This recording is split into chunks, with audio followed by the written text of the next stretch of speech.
Welcome to Andy and Ari On3, presented by Culver's. Nico Watch 2025 continues. And Ari, I think we should bring in an expert to help us contextualize Nico Watch and help us narrow things down and help us figure out just exactly what the heck's going on right now. Should we bring in our favorite BI7CH? Yes, that's right. The community note on Nico's dad said that Pete Nakos' report was actually correct, but it did not correct the BI7CH part. So I didn't know where we're at with that, but no, Pete. Man, I think Pete's at least a BI9CH. Yeah, we gotta. What's up, Pete? What's up, guys? What number would you put in there? I 7's fine. I've gotten multiple phone calls from friends in the last 4 days who my new contact name on their phone is now Bitch Nakos. With a 7, right? I think they just did the T, but yeah. So you gotta do the 7. That's the key piece right there. So was the 7 intentional, or was the 7 near the T on the keyboard? No, I think the 7 was intentional, so he didn't actually spell it out. That's just my bet, though. Yeah, some people think if they cuss on Twitter, it causes bad things to happen. I don't think they've actually read Twitter very much. You can put whatever you want in there. Nobody cares. Yeah, I mean, in response to that, we got a lot of really bad things tweeted at both of our directions that had the full words in them. So, but hey, Pete, I hope that you're exhausted from all the victory laps you've been taking. You've been killing it, man. We're so happy that you're here. Keep your head up. What you do is incredibly hard, and there are going to be days like that. But as long as you keep doing your thing, you're going to come out on top. So, congratulations on the story, and thanks so much for supporting us all while we were talking about this. You made a lot of hay for this website this week. I appreciate that. Well, I, as your agent, have already spoken to Shannon Terry, so hopefully my demands will be met. I think I'm a better negotiator than Big Nick Imalayava, but we'll find out. We'll find. And Andy found out that I am not yesterday. So, oh my God, Pete, can I run this by you? I just want some independent confirmation that I'm not crazy. So Ari's thought was that Jake Merklinger and or George McIntyre, whoever Tennessee decides is QB1, assuming they don't take somebody out of the portal, Sure. should attempt to hold out in preseason camp. Ari, no, Ari, no. And once the portal is closed, No. Tennessee is reliant on you. If you're not made whole, if you hold out, they have no choice. They need a quarterback. What are they going to do? No, they're not going to do that. That's terrible advice. Now, Ari, I do want to put a feather in your cap on this one. Andy hasn't told me what the demands are to Shannon, so I don't know how great of an agent he is either. Yeah, that's true. He said actually $5 million a year in an unlimited use of the company Big Green Egg. I don't think I have time to grill. Well, with $5 million, you can pay somebody to grill for you. Sure. Actually, what Andy did was he negotiated a contract that pays you 17% less than what you're currently making. I think that's what Nico's dad did. All right, let's get to that. Let's get to that because I'm fascinated by this. It feels like our thought process on where Nico's headed has evolved considerably since Thursday when your story first broke. Yeah. Because we were throwing big name schools out there first, and it feels like the level of school that's a potential landing spot has dropped every day. Yeah, so when we put that story out on Thursday, the initial schools I continue to hear a lot about were like a USC, a UCLA, a Notre Dame. At this point, it's super fair to roll out USC and Notre Dame just from talking to people across the country. And then, another school a lot of people wanted to tie to Nico that really never was going to be a thing. And I put it in the initial story Saturday is Texas Tech. I mean, Tech has so much money right now with what Cody Campbell's done and the rest of that booster group, but they're locked in on Baron Morton, that QB1 from everything I've heard. And yeah, I mean, while it could make a lot of sense on paper, it's just not something that Joey McGuire and co kind of want to go down that road with. Are there any other schools that you think could get into the mix besides the few that you put into the story yesterday?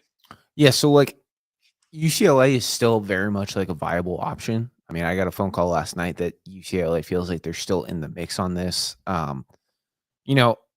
I put Tulane out there yesterday, and I think a lot of people were like, "Oh, it's a top school." Like, no, I had conversations and wrote in the story that Tulane needs a quarterback, would 100% be open to Nico, but I think a lot of things would have to shake out, and they're definitely not going to hit that market value that Nico's camp is looking for.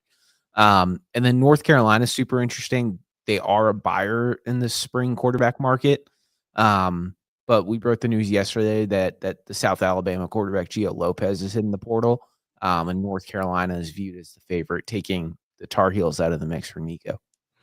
Yeah, and it sounds like, because I saw the Michael Lombardi tweet from 2 days earlier. I think it was on Saturday, with good news coming soon for the Tar Heels or something like that. And it seems like that was targeted at the Gio Lopez news that was eventually going to come out. Yeah. And look, we joked about it yesterday, the idea of a Bill Belichick Team Nico negotiation. But let's be real here. That's not Bill Belichick's style. Like, if we go back to him at the Patriots, he's more of a, I'll take distressed assets for very low money. Like, if you're known to be a problem or known to have issues, he'll take you for a rock bottom price, but he ain't paying for you. Yeah, and I think one thing that we saw yesterday is Bill Belichick kind of show off how he's going through college football in relation to the NFL.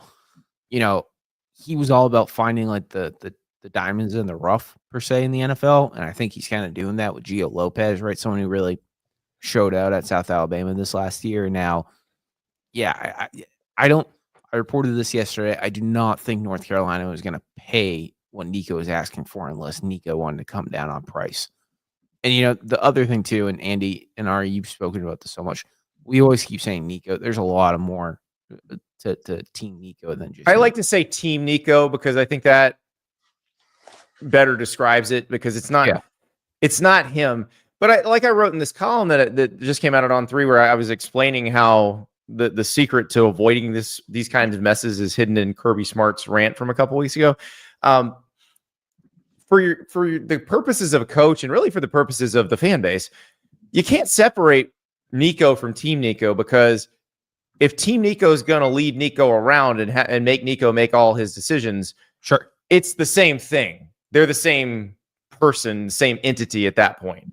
Yeah, I agree with that. Pete, so I'm trying to read your story, and I'm reading the internet, and I'm reading our chat, and it sounds like North Carolina is out. Tulane is probably the last place that he could end up because of money issues. UCLA feels like a viable decision. So, like, is this UCLA or bust? Like, I think that there's a lot of excitement about where he's going to end up. And I think the reality, once you said that North Carolina is off the table last night, is that his situation is not going to be as good program-wise as Tennessee, and certainly not financially what he was probably going to make. But, like, are there other teams out there that could fall out of the sky, or is this like UCLA or he's screwed? I'm not going to rule out other schools falling out of the sky just yet, just because of he is Nico Iamaleava, and he did show at times last year at Tennessee that he was one of the better quarterbacks in the SEC. It does feel like all eyes, though, are on UCLA right now, and can that deal get done, and can UCLA pay up for what they're looking for and things like that. The other thing I will say too is I think we could be having a different conversation right now if this was December and he could still go in the SEC. I think the timing of all this has made a huge impact on the school selection. Because the thing that I think is interesting here, Andy, not to cut you off, excuse me, is that if it is all eyes on UCLA, what's to stop UCLA from putting the screws to them financially? Because, you know, if they're in a position where they're the only viable option, then they'll say, "Hey, listen, buddy, you can come here for $700,000, or you can go find somewhere else." And that other this doesn't have to be the leverage is on the other side of the table now. Yeah, and had the leverage, they don't have it anymore. And the flip side to all of this too is the reason why I'm not saying like I'm not rolling out certain schools right now is because Tennessee still needs a quarterback. And until Tennessee gets a quarterback, it's going to have another domino effect too, depending on who Tennessee gets and where they go. And could Nico slide into the school that loses a quarterback to Tennessee? Like, and I'm not saying it's all going to blend together just like that. But I think we're still going to see some doors open for Nico this spring. Yeah. So before this brings up a very interesting new avenue to take this conversation down. Before we do that, if you are watching on Twitter right now, we're moving all of you to YouTube. So if you're watching on Twitter, the link just below where you're watching, the YouTube link's right there. Go ahead and hit that. Come join us on YouTube. The chat is much more robust, much more lively. You can really get in our heads, which I appreciate. You can call Pete whatever name you want to call him. Let's do it. Put whatever number in the middle of the word you want. But all right, Pete, that is so you just talked about the thing I want to know about. Yep. Are we sure Tennessee's going to take somebody out of the portal to be QB1 in 2025, or could it be one of the guys that's already on the roster? Yeah, so I'm not sure yet if they're going to take someone out of the portal to be QB1. But if they do that, I think it's going to open a new selection of opportunities for Nico. If they don't do that, I think they're making a decision for the long haul and trying to put all their chips in on George McIntyre and Jake Merkinger and saying like, hey, we're going to build for the future. You know, I brought this up on the VolQuest message board yesterday, and he's not in the portal yet. And we typically don't do this, but because of the way college football is at right now, like, so Gio Lopez is going to North Carolina. All like that is the favorite. That's where it seems to be going. What does Max Johnson now do? Right, the former Texas A&M transfer who and LSU, and yeah, but he had a season-ending injury against Minnesota last year. Yep, he has 1 year left. Do you bring is he going to be someone on the market that someone could look at to like just bring in a body? It's a good question. It's a very good question, and I think everybody assumes that because Nico was making this amount of money, this is what Tennessee's not going to pay anywhere near that unless they're swiping somebody's starter. They're not going to do that if it's somebody who was going to be a backup somewhere else. And also, like you just mentioned, Pete, they might bring in somebody, but to compete with Jake Merkinger and George McIntyre, not to guarantee them the starting job. Like there are varying degrees to this depending on what's available. Pete, that's a tough sell. Are there quarterbacks that are currently starter worthy quarterbacks in the SEC that are currently participating in spring ball that, you know, you don't have to name names, but it's possible that starters go into the portal for Tennessee, right? Not in the SEC. It's possible, but just not in the SEC. I mean, yeah, no, I just mean like SEC quality, meaning that they would be a I got you. Yeah, not from I think there's some out there, and I know for a fact Tennessee's started to kick some tires on some of those names, but you know, Ari, I think the one thing that's going to play out here is one, quarterbacks are going to have a lot more leverage, right? It's like, hey, Tennessee called or something like that. But the other thing too is like, it is such an awkward timing. Like if you are a seasoned veteran starter at another Power 4 school outside the SEC, why do you want to go leave your guys right now at this point? Like that's going to be a really tough sell. It's also a giant red flag for you as a leader and a quarterback. Like, I think if this is another position, it's not as big of a deal. But since the quarterback is presumed to be the leader of the team, like I'm sure all of these guys, the ones we're talking about who are at schools right now, who are the QB1 at their school, they've been giving these speeches to their teammates all offseason, like, hey, we're in it together. We're going to do it this year. And if they suddenly peace out, bad coming my way, like I don't think that bodes well for anybody in that situation. Oh man, I don't know if I buy this. I don't buy this. By what? What Andy's saying. If you have 2 commas coming your way and you only have 1 right now. What if you already have 7 figures? Because there's a lot of guys that Tennessee would like to get who are already making over $1 million. Yeah. What's the difference between $1 million and $2 million? Is 1 digit million. That's a lot of money. And I'd love $2 million, but I'm just saying, like, it's a tough decision to make in a short period of time. Yeah, I just don't know that if you go and increase your income, whether there's an extra comma or not, from if you 40%, that you're an asshole. Like, I just don't buy that. So, like, especially at this time of the year, I think that like the way Nico might have gone about this is wrong, and I think that he got terrible advice. It's been, we don't need to relitigate the terrible advice aspect of this, But the fact of the matter is I still believe that he in this position and the players in this position have the right to try to use their leverage in a smart way to make more money. Like, I think that while the system is set up this way, it doesn't make you a bad human to try to maximize your income. So, and I don't disagree with you there, Ari. And actually, I want to ask Pete this, because is it possible that Nico gets like 10 people raises and has to take a pay cut himself? Yes. Yeah, it's definitely possible. Maybe he's Peter Pan. You never thought about it that way. Yeah, he's Robin Hood is what he is. Like, Robin Hood, yeah. Whatever. We're watching Rapunzel right now in the Wasserman household. I'm catching up on that one. By the way, on a quick aside, these Disney movies for children are very disturbing. Like, do you know like what Rapunzel is about? Like, have you seen this recently? Is it about yes? What happens in the first scene? In the first scene, the first scene of the Flynn movie Rider does something. His horse is the best character in the movie. A baby infant, which is redundant, but I want to emphasize it's an infant, gets robbed out of her crib from a witch. And I'm sitting there with a 3-year-old looking at me, and she goes, "Daddy, what happened?" Am I supposed to tell her, who sleeps across the hallway, that she got stolen from her family? Like, what is going on in these movies? Ari, like, Lion King is a very disturbing movie. Ari, don't show her Bambi. That's all I gotta say. Saying, you won't be able to handle those questions. Disney movies are disturbing. Okay, that's all I'm gonna say.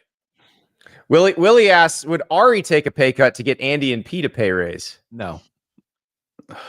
I don't think so. Ari's looking out for Ari. Yeah. But I don't think I would hold out and hurt my teammates either.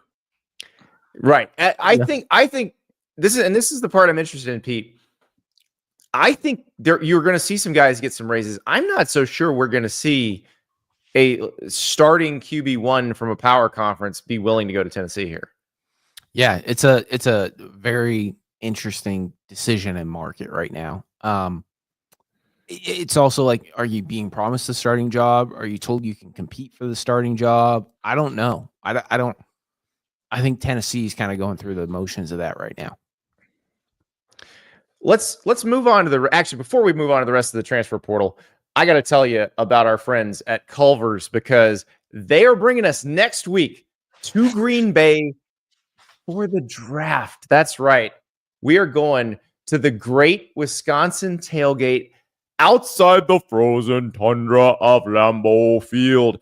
And of course, you know Culver's was born in Wisconsin. It is home of the legendary ButterBurger, the fresh frozen custard, and those Wisconsin cheese curds. And they are bringing that to the rest of the country, so the rest of the country can see how the folks in America's Dairyland live, and they live very, very well. So we'll be there at the draft. We'll be talking to some players who just got drafted. We'll be doing shows on Thursday and Friday. It's going to be a lot of fun. I cannot wait. The NFL draft is one of my favorite days, or 3-day periods, but that first round on Thursday night, one of my favorite sports days of the year. I love it, and I cannot wait to be there with Culver's. Thank you so much, and we will see you soon. All right, Pete, let us move away from Nico, because I'm sure that is going to start resolving itself the closer we get to the actual transfer portal opening. Because remember, Nico's not actually in the portal until tomorrow. Sure. But Jaydn Ott was the big news on Monday, the Cal running back who had a great career, hurt his ankle last year, did not have the best year, but he entered the portal and threw this up on his Instagram story just before the news broke that he was entering the portal. No loyalty to stagnation, which is exactly what I expect a Cal player to say. That's the level of syllables I want in my Cal player cryptic messages. But what do we think is going to happen with Jaydn Ott? I reported last night that the early school to watch in this recruitment is Oklahoma. I think the Sooners are well positioned where it is right now. Not a done deal, nothing like that. But I think Oklahoma, they're in the best position to land Jaydn Ott at this moment. Dude, Oklahoma's going to mess around and be good next year. Yeah, they are. Yep. I don't know. We like John Mateer. I don't like the Giovanni Gibson injury news. Wasn't a fan of that. I'm worried a little snake bit. But Jaydn Ott, healthy Jaydn Ott is fabulous. Like, he's awesome. Yeah. I am. So there's a few interesting things here about Jaydn Ott that I got to make mention of. One, Cal was prepared to make him the highest paid player on the team. Mm-hmm. And two, where it stands right now, from everything I've been told, Jaydn Ott does not have an agent, which is going to make for an interesting twist in this like modern transfer portal landscape. Well, and that's one thing. So I got into this a lot with the Nico stuff. Yeah. It feels like there's so many people with different situations 100%. that you get some weird outcomes. Like things are more standard in the NFL, obviously, because they have a CBA and everything, but also because it's the same kind of agencies representing most of the players. Everybody has to register with the NFLPA if they want to rep a player. Yeah. There's not that requirement here. And it seems like there's a pretty wide gulf between you got some big time college players who are repped by like Athletes First or CAA, but then you've also got a situation where maybe Jaydn Ott might be acting as his own agent. And we've discussed the Nico thing pretty thoroughly, but how strange does that make these negotiations? It makes it for the best way to explain it is like it doesn't end up being the straightest line from entering the portal to commitment. And that just kind of is what it is. And I'm sure it will get done. And for all I know, in the next 24 hours, Jaydn Ott might hire an agent. But at this moment, from what I know, he doesn't have one. Yeah, and it feels like the agents kind of set everything up, like every step of the way up, the ones that are more experienced. So we'll peel back the curtain a little bit. Like a lot of times, by the time you get the call before you put the news out that so-and-so is in the transfer portal, that agent has probably made the plan of, this is when we're going to announce he's in the portal. This is when he goes in the portal. We've already pretty much lined up the destination, or maybe it's a couple that we're going to look at. But that is already set up. Or even we have 2 contracts ready. You got to decide between these 2 schools. Like it can be as simple as that too. The thing that I think is interesting too, and not to bring it back to something else that we were talking about, but like you said that Jaydn Rapunzel. No, this Rapunzel. And also too, like follicles are strong as hell. Cal is prepared to make Jaydn Ott the highest paid player on the team. Sounds really nice, but I don't know if the highest paid player on Cal's team is the 17th highest player on Oklahoma's team, right? Like, so like there's context that needs to be involved, like, broken down there. And then secondly, if Jaydn Ott is not loyal to stagnation at Cal and is leaving his team as one of the best players on the Cal roster right now in the middle of, spring, April, then why would that be any different from a quarterback doing the same thing in terms of whether or not he's a takeable asset? Is it different for quarterbacks because they're the face of the team? Yes. Yeah, I'd say yes. I think every situation's different. I think Tennessee feels like they can be in the mix for the college football playoff next year. And I think that they're looking at a group of quarterbacks that they feel might be in a position now where they're going to be helping their team get in the CFP, and they want to look at if that's who they're going to bring in, or they're going to bring in someone else just to push Jake and George. My point is that if the third best quarterback in the ACC decides he wants to go to Tennessee, he's not a scumbag the way that Jaydn Ott isn't. That's all. Like that, I think that like if Tennessee has an opportunity to get a starting quarterback in there that they think can help them get to the playoff, people can feel however they want to feel about this. Like, yeah, that's true. You keep saying this is like it's a definitive absolute. You don't have to think Nico's bad. You don't have to think anybody. Like, you can think whatever you want. And I think there's a lot of people who think a guy who's a starting quarterback somewhere who had a deal, if they bail on their team now, they're going to feel a certain kind of way about him. And I think I also can acknowledge too that being a quarterback comes with a responsibility that other positions don't carry. Yeah. Yeah, but the one thing on that though, I'll just say is that Jaydn Ott was like one of the top 3 best players on that team. And Fernando Mendoza also made the decision in December to enter the transfer portal. So I think that might be,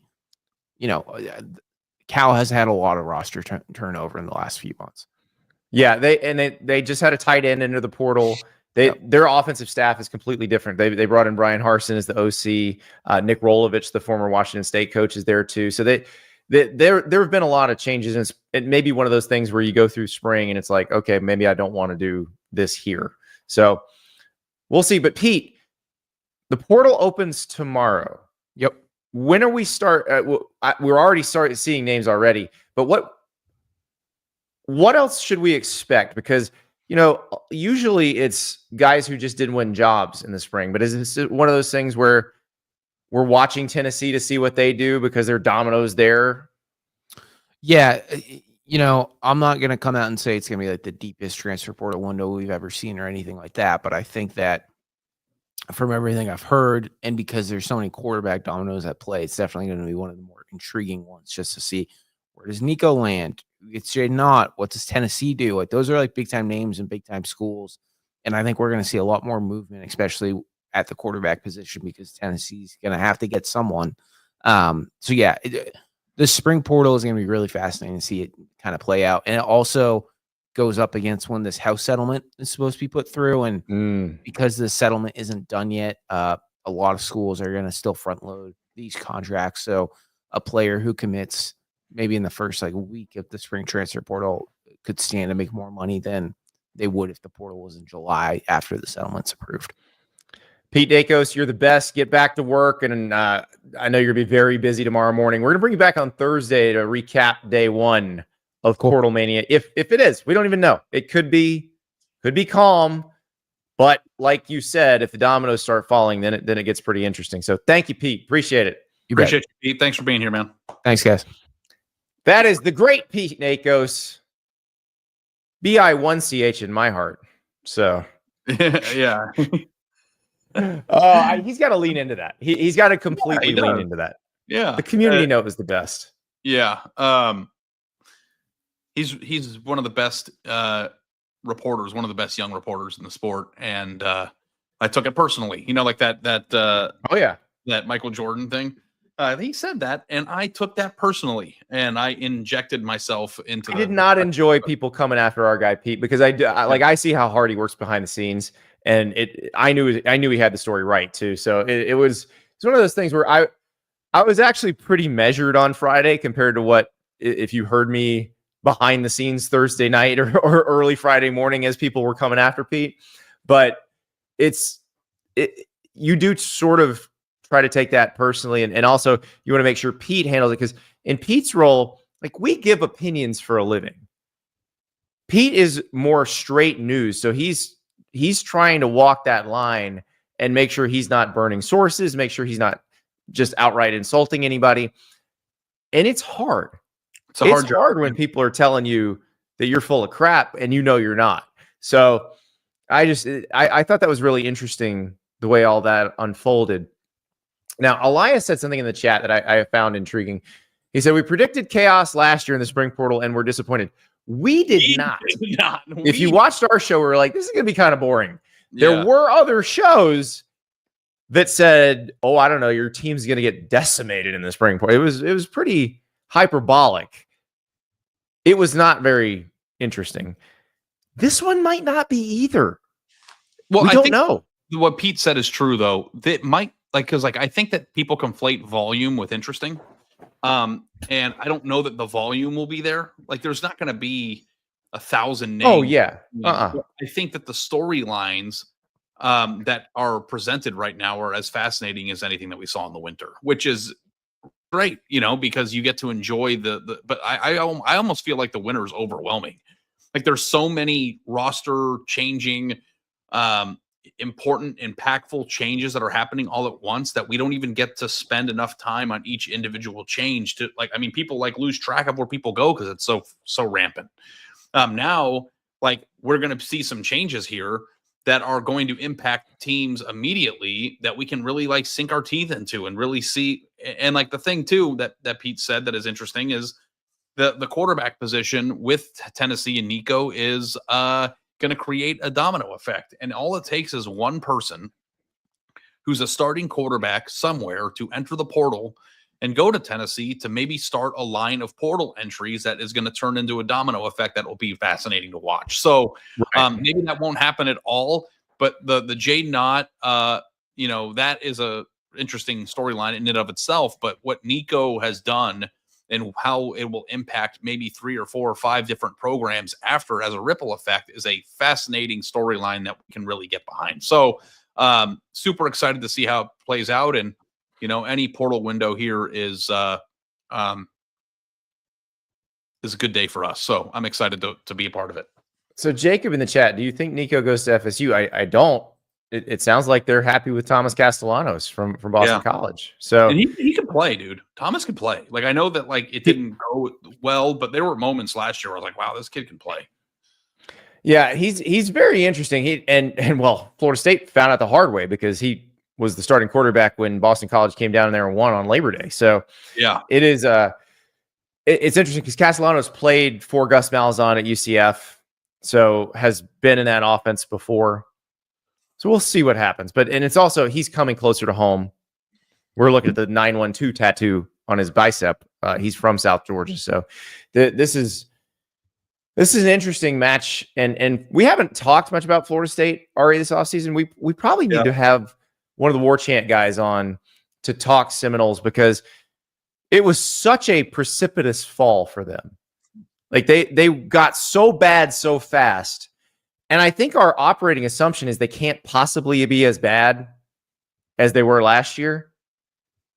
But I really have no read on what this team's going to be. I think is interesting is last year, a lot of us, I think me included, went into autopilot mode and thought, well, Florida State was an undefeated team that got jobbed out of a playoff berth the year before. They're still probably going to be a 9-10 win team who competes to win the SEC or ACC, excuse me. And the analysis, I think, of losing all those impactful transfers all at once got ignored for some reason. But the thing I don't want to do is make the same mistake in the negative, where it was where you assume they stink again. I don't think Mike Norvell suddenly became a terrible coach. It's what if Florida State is a 9-win team next year? If Florida State is a 9-win team next year, then that changes a lot of schedules for a lot of people. I mean, Florida in there.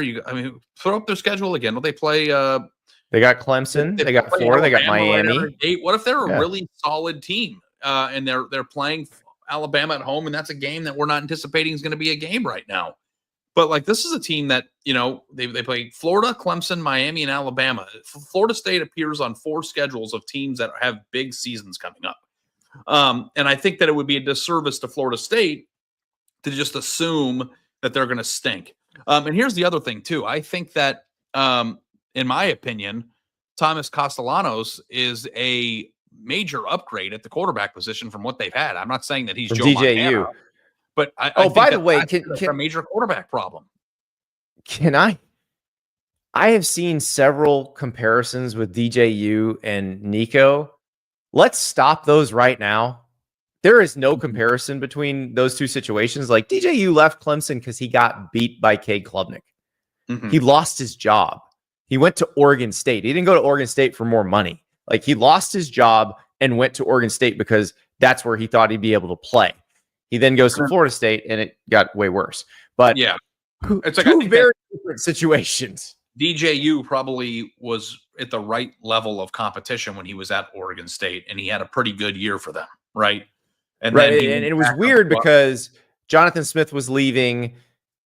If Jonathan Smith had stayed, Aiden Childs would have stayed, and Aiden Childs would have been the starter at Oregon State the following year. So it was a very strange situation. And here's the thing too, I think that DJU is the poster child for measurables versus good at football. Because his measurables jump off the page. He's a big kid. He was a 5-star. You get excited about what he might be able to do if it clicks, and it just never clicked. I think that we are way too soon on the Nico career arc to say that his skill set can't click. DJU had a lot of different chances to show us. Now, Andrew in the chat says any of the Texas Big 12 schools and all but Clemson in the ACC should be interested in Nico. It's crazy how many people think he's average. He is not. That's the debate right now. The debate right now is, can Nico put it all together and live up to the recruiting hype? Because he certainly has the physical tools. He has the height, he has the size, he has the arm, he has the running ability. He has all of those things. But if you go back and watch Tennessee's games last year, you never saw a complete Nico game. I'd say the best one was Vanderbilt. The Vandy game, he was really sharp. He was hitting receivers in stride. It looked like he belonged in that offense. And that part of the thing that I'm, frustrated with in this situation is, okay, you had the Ohio State game next. It was bad. But that was more of they had no receivers open. Ohio State's defense was just considerably better than Tennessee's other skill players. I was kind of excited to see what Nico would do because we kind of saw it clicking as the season went on last year. Now he's got to learn a whole new offense. I thought he played pretty well in that game considering the circumstances. Nobody. I thought he did try to give them a chance with his legs. Like there was no one open at all. Yeah. No, I here's what I wrote. Here's a paragraph in the column that I wrote for On3 yesterday, and hat tip to River for helping me with the lead because anytime you have a Vol helping guide you, maybe that's the reason why I got Vol Twitter on my side. By the way, they can make a superhero movie of like a guy whose only superpower is Vol Twitter at their fingertips. So I said, I've got Vol Twitter behind me and the feeling's intoxicating. And like a few people responded, who are your enemies? We got you. And I just thought that was so funny. Until you say something critical of Tennessee, because they'll turn on you in a heartbeat. Yeah, I don't think that I have them permanently. I have them now. Yeah, Vol Twitter's a very fickle friend. Yeah, because I'm always unapologetically be honest. So if something happens with Tennessee that isn't so good, I'm going to say it. And we'll see how that goes. But I hope they know that my heart's not in a bad place. But here's what I wrote. You can't argue Nico is a talented player with a high ceiling. We can't rewrite history and pretend he isn't good at football. We can't pretend that isn't a loss for Heupel and the Volunteers. That would be a bad faith argument. But I am Mayalava. How come I can't say Iamaliava? I always say it wrong 50% of the time and then buzz it the other 50% of the time. And I don't know why. It's a mental block. But Nico, 19 touchdowns or not, didn't do what was required of him, which was he wasn't a Vol, which I think is an interesting thought process, because if you're not a Vol, which we talked about so much yesterday, then people's opinions of your actual game change. And that's a disservice to what we actually saw, which is a quarterback that wasn't highly productive in his first full year as a starter, but I thought showed flashes at times of brilliant play. So like that to me is this is a very tough situation, because I think that whoever is getting him probably is going into this deal knowing they have him for 1 year, right? They're asking an absurd amount of money. They just left a team high and dry in the middle of the spring. And like, there's no guarantee that he's going to unlock that potential. So I think that there is a risk involved.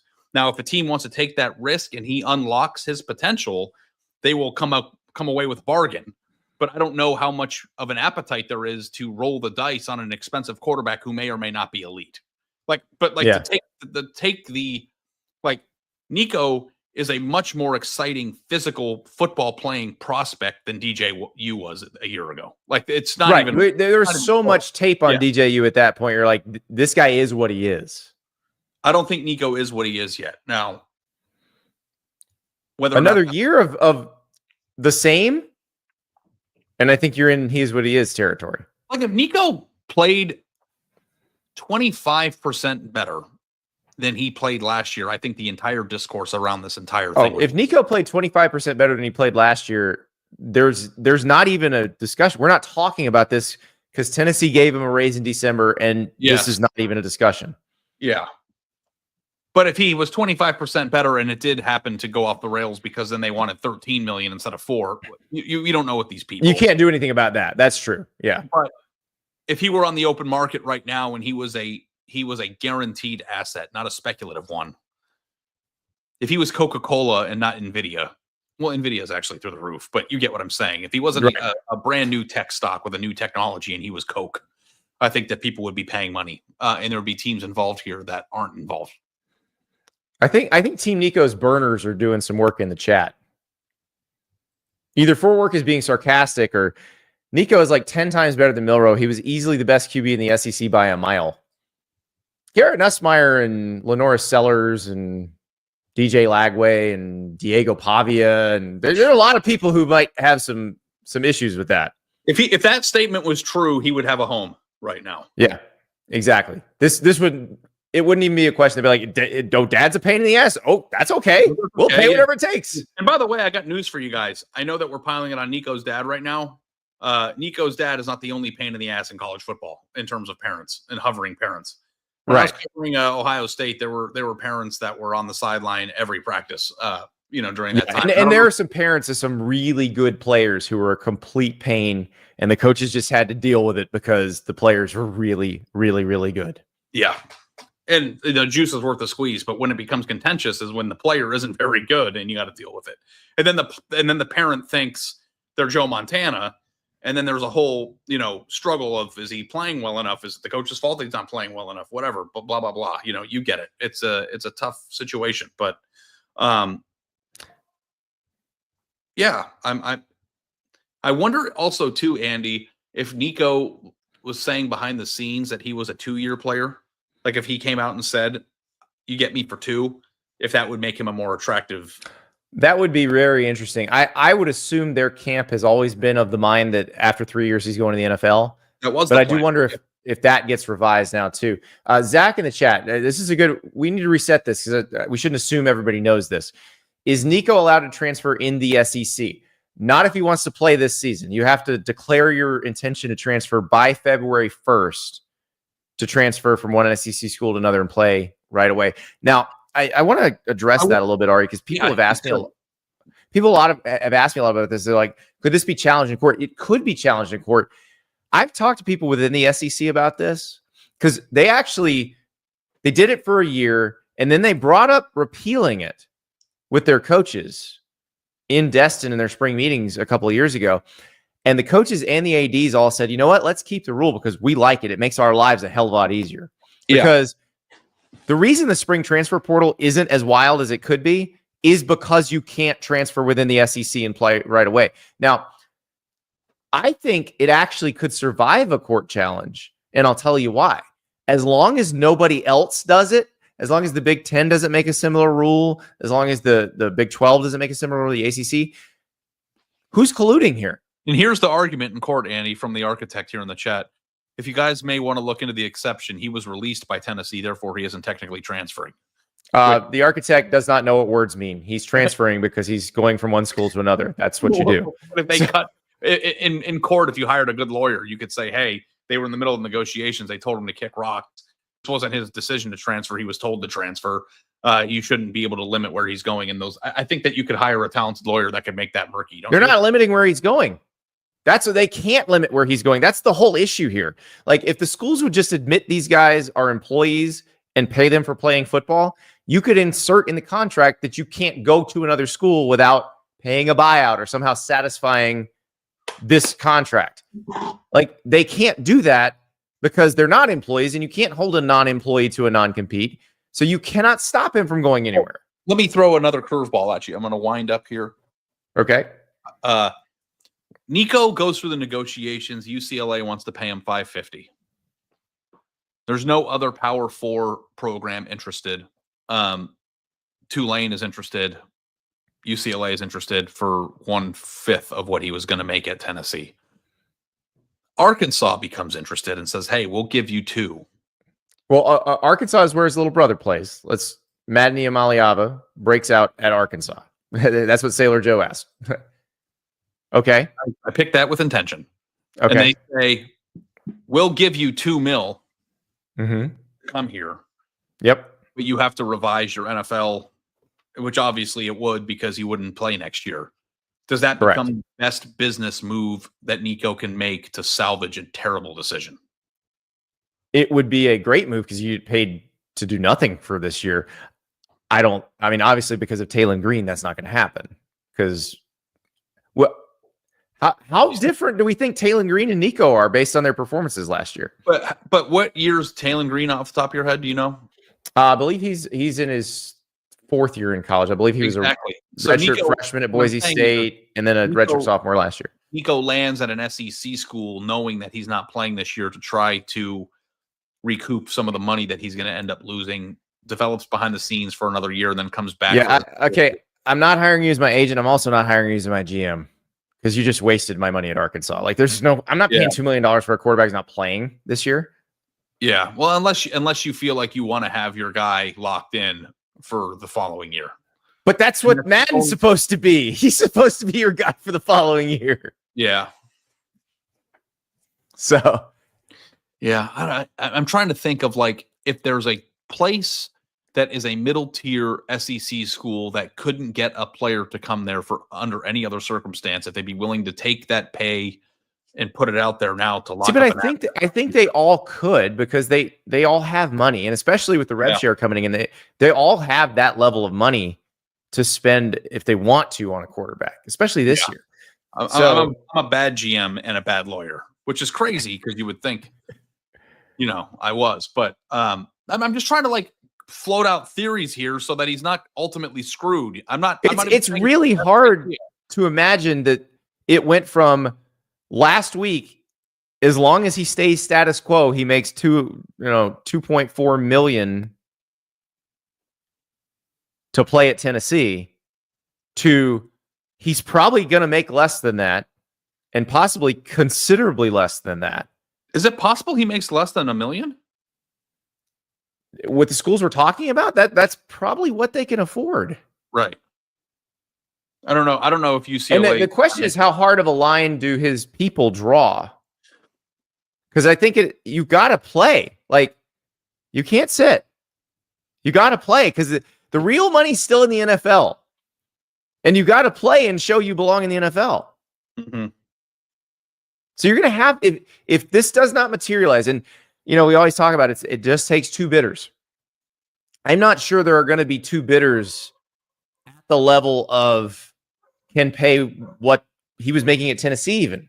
I mean, UCLA might be licking their chops right now, feeling like, hey, we're back home. This is what we've got. This is your best option. You take it or leave it. And they might. Yeah, and if I'm them and I really want him, I am doing my due diligence, seeing who else is in the market to see if there's any competition from like a Big Ten school, any other Big Ten schools, any ACC schools, any Big 12 schools, just to see what am I dealing with here. Because if USC is not interested, which doesn't seem they are, Notre Dame's not interested, doesn't seem they are, Texas Tech's not interested, like North Carolina's not interested. Like if these schools are not interested, you don't have to pay that much. Right. And I also was wondering too, if you think that Arkansas has to rethink whatever situation they have with Madden at the point. Because you view that independently and that see how that works out. You have Tailgate Green if you're Arkansas right now. So if that becomes an issue, or because Madden was actually committed to UCLA right up until signing day and flipped on signing day. So if Nico ends up at UCLA and has a good experience, I wouldn't be shocked if Bro went into the portal and went where he was originally going to go after this season. But if you're Arkansas, and this is not a Nico discussion or an Arkansas discussion or anything else. This is why you sign a quarterback every year. You keep stacking quarterbacks on the roster because stuff's gonna happen. Willie in the chat. It's like a Craigslist ad. Nico for 1 million or best offer. Oh my gosh. I didn't think we were gonna spend the whole show talking about this today, but I gotta say, it's so freaking interesting. All the tentacles of this. Because the thing about it too is that, like, even if you're not interested in Nico specifically or Nico where he ends up, it's still a fascinating discourse because it applies to everybody. It might be a different person a week from now or a year from now, but this is all very important stuff in terms of, get an agent. How do you negotiate? When do you negotiate? When is it advantageous to do so? What do schools are going to do? Because like I saw, a column yesterday too, wondering if this is like the first time a school says no to a player when the player has all the leverage, and whether or not that's going to change the power dynamic between player and program moving forward too. It didn't. The player didn't have all the leverage because Tennessee's coaches are fairly good evaluators of talent too. Well, the question I think is, because Tennessee didn't just acquiesce and pay to keep their quarterback, if players in the future will rethink the leverage that they do have, or if programs will be more, or they'll take a better, like what should come out of this, and probably won't from the Nico camp perspective, but probably, again, like I said, if you're being repped by a big agency that does this with a lot of clients and has a lot of NFL clients, like they are going to advise their clients to take a hard look in the mirror before they do anything rash. Like, are you sure you're worth this? And that's a question everybody has to ask. Like, we always joke about if we went into our boss Shannon Terry and said, I quit unless you give me $5 million a year. Well, he's just going to laugh at us and tell us to leave. Like, you have to have some idea of what you're actually worth. Like, that's whether you play football or you're a podcaster or you're a plumber, like, you got to figure out how to set your rates. Yeah. You have to have an understanding of the market. And I wonder too, like, if they just asked for a little bit more than Carson Beck, if that would be okay. I think they did. And it was, but they should have asked before Carson Beck got it. That's the thing they missed out on, is the second you knew Miami needed somebody. Because what do we know about Miami in the transfer portal era? They're not afraid to go get a quarterback. They're not afraid to spend on transfers that they think they need. So the day you know Miami needs somebody, that's when you put the screws to Tennessee. Yep. Because Tennessee might say, you know what? We don't want to give you all this that you asked for, but we might be able to meet in the middle here.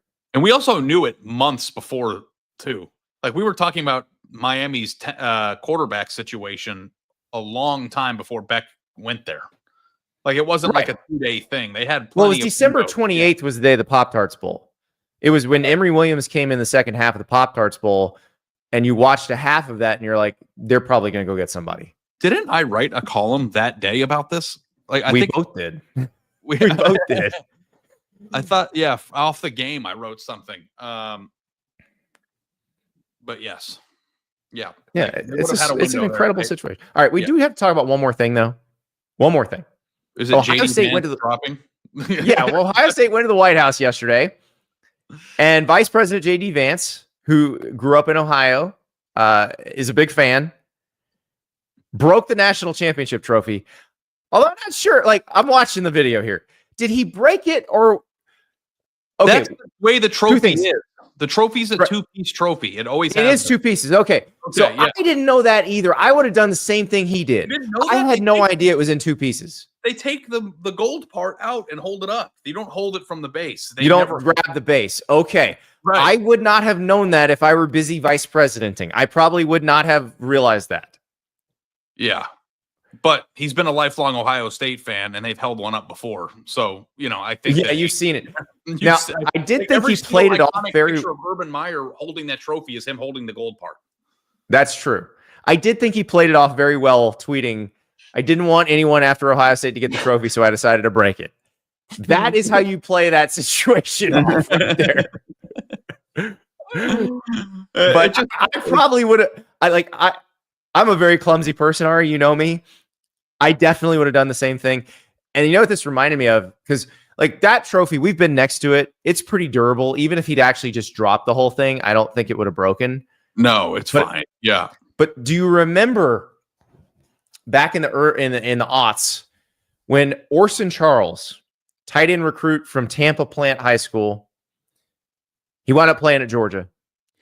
He was on a visit to Florida, and he accidentally backed into one of the BCS trophies, the Waterford Crystal football, and broke one. Can you imagine? Delicate. Yeah. Because that actually came apart too, right? You took the crystal off the stand and held the crystal. Right, but this is I don't think this is a case where he was picking it up. I think he just didn't realize how close he was to it and accidentally backed into it. Which is something I would definitely do. I would do. By the way, my wife's number one criticism of me is that I'm very clumsy. And then I found out my mom is very clumsy, and that's it's hereditary. Like, I bump into walls and stub my toe and drop things at a rate, as you know. Well, we're 2 peas in a pod, because I am known for. Andy. Oh yeah, there it is. There's the handle of the camera. Shattered the first time I ever touched it. But yes, that was funny. And I don't know if you watched this. I know that maybe this isn't the right topic here, but Arpit's mad because we didn't answer his super chat. Who leaked it to Pete, if not Big Nick or Tennessee? Pete's not going to divulge his sources, and we're not going to divulge Pete's sources either. And we do usually prioritize. We answer the good questions. Yeah. But you just wasted $2, and I'm sorry about that, Arpit. No, we didn't. We put it up. We did put it up, but we're not going to give you the answer to that question. Yeah. You know who told Pete that? You know who his super secret source was? Yeah, here's an we're not address doing and that. phone number. Yeah. Yeah, exactly. You want to call him? All right. So I think what have we learned here? We don't even know, by the way. That's part of it. Like when you have a source, Andy, I don't know. Like I don't know who told him that.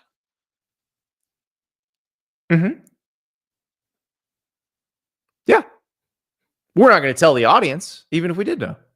Yeah. So here's the thing. We learned today that you don't let JD Vance or me or Ari handle the national championship trophy. That's what we learned. Yeah. We did not learn where Nico Iamaleava is going to play next year. We think, all right. When do we think we're going to learn that? It's so funny every time. The base dropped all the way to the floor and it didn't break. So The base looks like it is very sturdily built. We stood next to that trophy at the national title game. Like it's made right. Yeah. Also too, like Trey Henderson catching it, showing off his hands for the scouts. And then Ryan Day, like rushing over to the vice president to try to help, like pick it up is like very funny. And I'm sure there's political jokes in there somewhere, but I'll let the chat make those. Wait, Scott, Scott watches very closely every day. I know this, but you were missing the important part. Ari knew a random fact that Andy did not. You absolutely did. I didn't know that. And it's not even a random fact. Like we cover college football. That's something I should know. It's so funny. Like Andy can tell you like what an element's symbol is on the elemental chart, but then doesn't know the periodic table. Periodic table.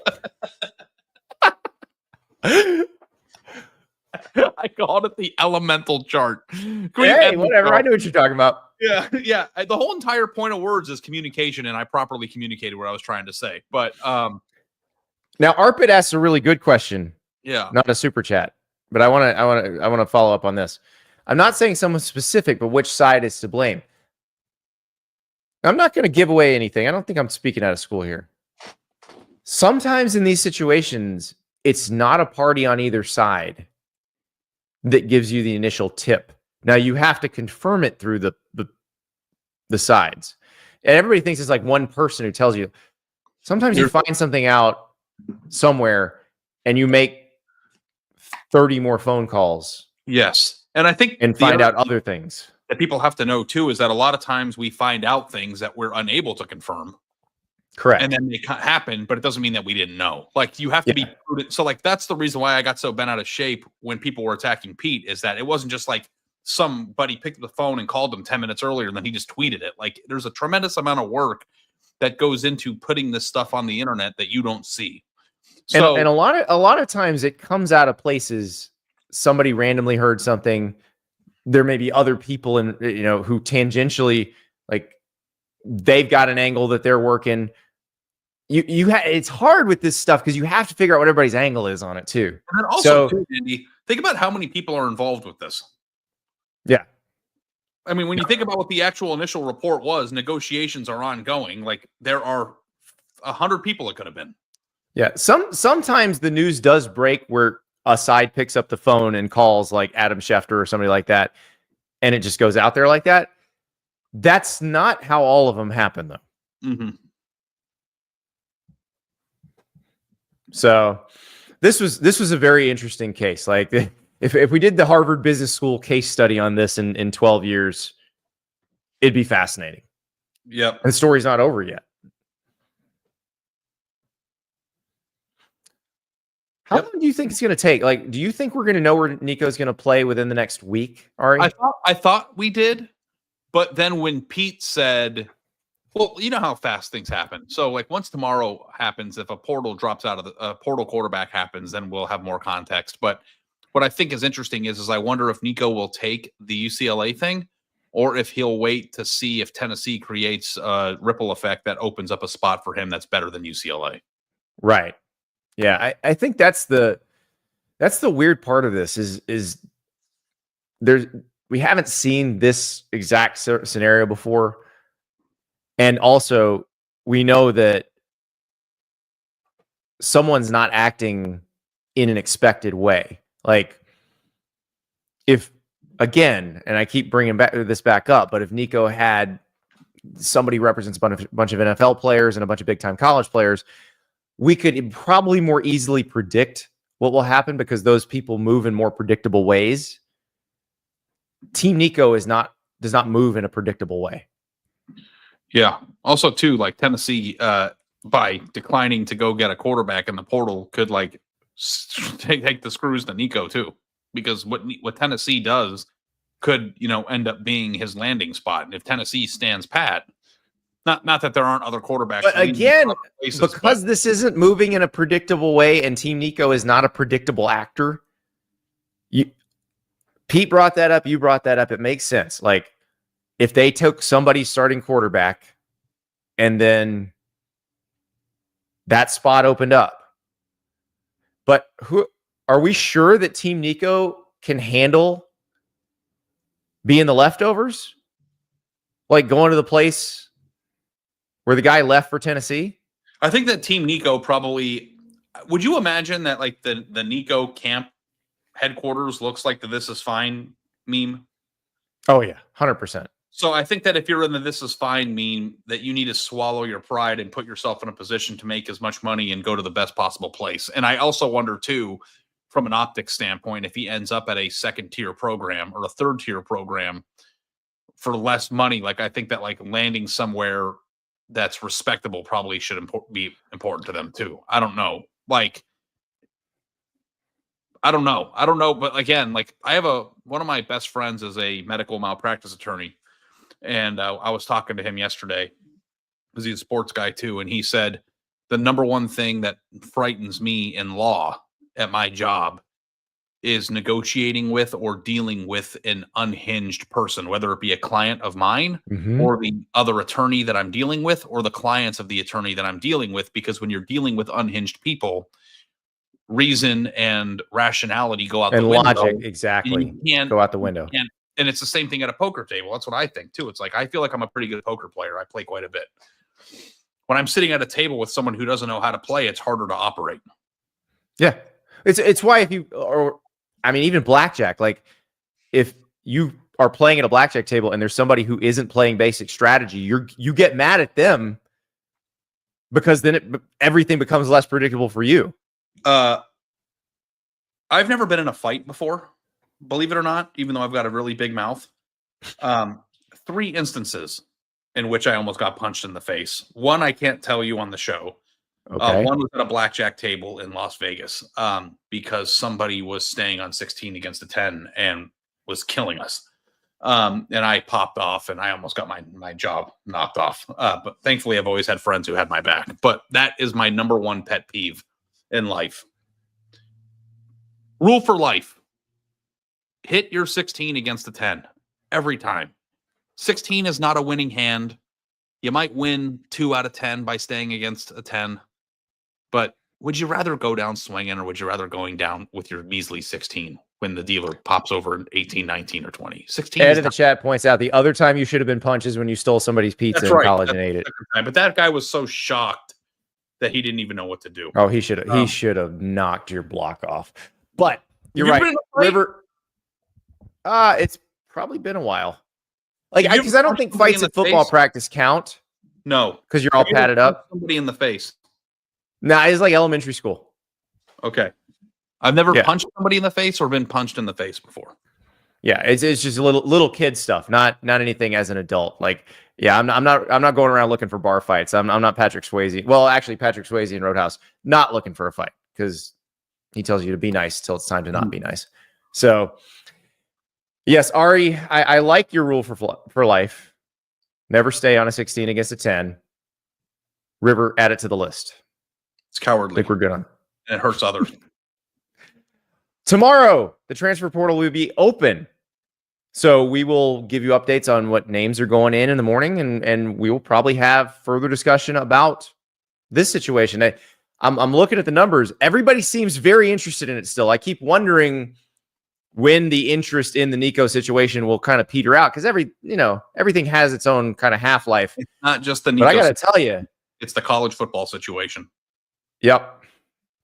Yeah, this is unique and different, and it's like your attorney friend said, it's the wild card aspect of it that I think makes it so interesting. Yeah. And compelling too, because listen, everything in entertainment, and whether Nico and his camp like it or not, they're fixtures of entertainment for people, right? And anytime somebody has stakes, it's the same reason why the Masters was like the most watched Masters in 10 or 15 years, because there's personal stakes involved. And it's not just, well, Nico left Tennessee. It's now people are kind of on the edge of their seat to see whether or not they played themselves because of the stakes of that decision, And I'm going to say this right now. I'm not in the room. I don't know what occurred or how this all went down, but like I have found myself in the last 24 hours feeling quite sympathetic toward Nico. The person, not Team Nico, but the person, Nico. I'm with you on that.